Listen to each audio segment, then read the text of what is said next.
Hello, this is an overview of section 4.5. In this section, we'll study the chain rule. The chain rule is an extension of taking the derivative of a composition of two functions. We studied the chain rule in Calculus 1, now we'll get to extend it in multivariable calculus. Again, the idea behind the chain rule is that we want to take the derivative of a composition of functions. So suppose we have a function z's a function of two variables x and y, and then x and y happen to be defined by parametric equations maybe as functions of t, and so that is something that we can compose. We can compose those two types of functions, and then it turns out that our chain rule will give us a formula to find our derivative. Now, if you notice the derivatives notations here, some derivatives have a straight d derivative, and that is assuming that our function is a function of one variable. And there's some derivatives that have a derivative partial d associated with it, and that means those functions have two variables, two or more variables. With these derivatives, using the chain rule, we can also think about a tree to signify our formula, and we'll have different formulas for different combinations of types of functions. And in this particular scenario, we start off with a function f of x and y, and then x is a function of t, y is a function of t, and so that splits into a tree that leads ultimately into the one variable t on the right side.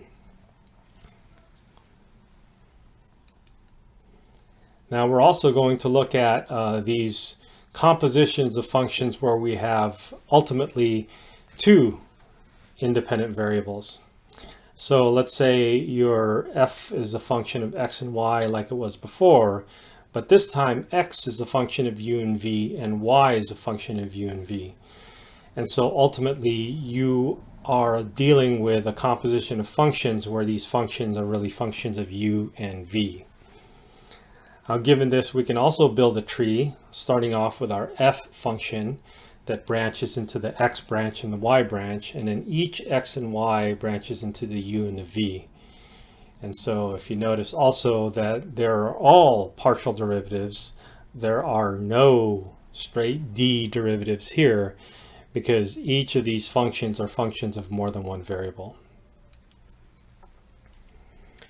And then we extend this again with functions of more than three variables, and we just follow this all the way through.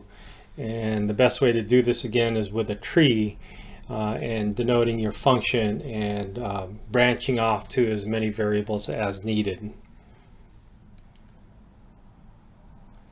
Finally, in this section, we're going to revisit implicit differentiation back in Calculus 1. And remember, the idea behind implicit differentiation is to differentiate y as if it was a function of x, and also treat x as if it was a variable.